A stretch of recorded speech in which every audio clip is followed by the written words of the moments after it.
అందరికీ నమస్కారం. మన ఛానల్కి స్వాగతం. మనం ఎటువంటి శుభకార్యాలు కానీ పనులు కానీ మొదలుపెట్టినా మొట్టమొదట మనం స్మరించేది ఆ ఆది పూజ్యుడు విఘ్నహరుడు అయినటువంటి ఆ వినాయకుణ్ణి. కనుక ఆయన శ్లోకంతో మనం శ్లోకాల్ని మొదలు పెడతాం.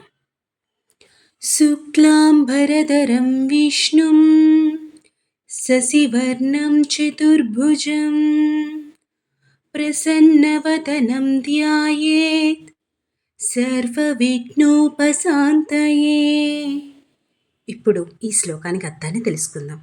శుక్లాంబరధరం అంటే తెల్లని వస్త్రాలు ధరించి ఉన్న ఆయన. విష్ణు, ఆ విష్ణువు ఈ జగత్పాలకుడు, ఈ జగద్వ్యాపకుడు.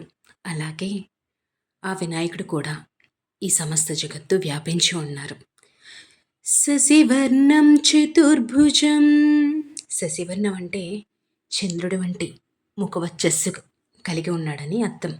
చతుర్భుజం అంటే 4 భుజాలు కలిగి ఉన్న ఆయన. ప్రసన్నవదనం ధ్యాయేత్ సర్వవిఘ్నోపశాంతయే.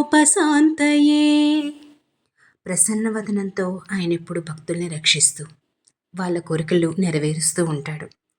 అటువంటి ఆ వినాయకునికి సర్వవిఘ్నములు తొలగుటకై నేను ప్రార్థించుచున్నాను అని ఈ శ్లోకం యొక్క అర్థం.